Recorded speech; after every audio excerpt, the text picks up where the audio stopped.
சங்கரன் கோவிலில் நடந்த பொதுக்கூட்டத்தில் கலந்து கொண்ட அமைச்சர் அன்பில் மகேஷ், அம்பேத்கர் என்றால் ஃபிளவர் இல்ல, ஃபயர் என கூறியது அங்கிருந்தவர்களின் வரவேற்பை பெற்றது. தென்காசி மாவட்டம் சங்கரன்கோவில் அரசு ஆண்கள் மேல்நிலைப் பள்ளியில் உள்ள நூலகத்தை பள்ளி கல்வித்துறை அமைச்சர் அன்பில் மகேஷ் திறந்து வைத்தார். பின்னர் பேசிய அவர், புஷ்பா சினிமா படத்தை சுட்டிக்காட்டி அம்பேத்கர் என்றால் ஃபிளவர் இல்ல, ஃபயர் என கூறி அங்கிருந்தவர்களை உற்சாகமடைய செய்தார். அம்பேத்கரை எல்லோரும் உயர்த்தி பிடிக்க ஆரம்பித்து விட்டனர் என்றும் அவரை ஒட்டுமொத்த இந்தியாவும் கொண்டாடுகின்றனர் எனவும் குறிப்பிட்டார். பார்த்தாலும் அண்ணல் அம்பேத்கர் அம்பேத்கர் அம்பேத்கர் சொல்லி ஒரு ஃபேஷனா படிச்சுன்னு சொல்லிட்டு ஒரு நமட்டு சிரிப்பு சிரிக்கிறார்.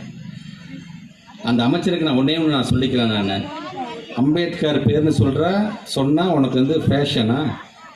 இந்த ஒரு படம் ஒன்று கூட இப்போ வந்திருக்கு சாமி, இந்த புஷ்பான ஒரு படம் வந்திருக்கு.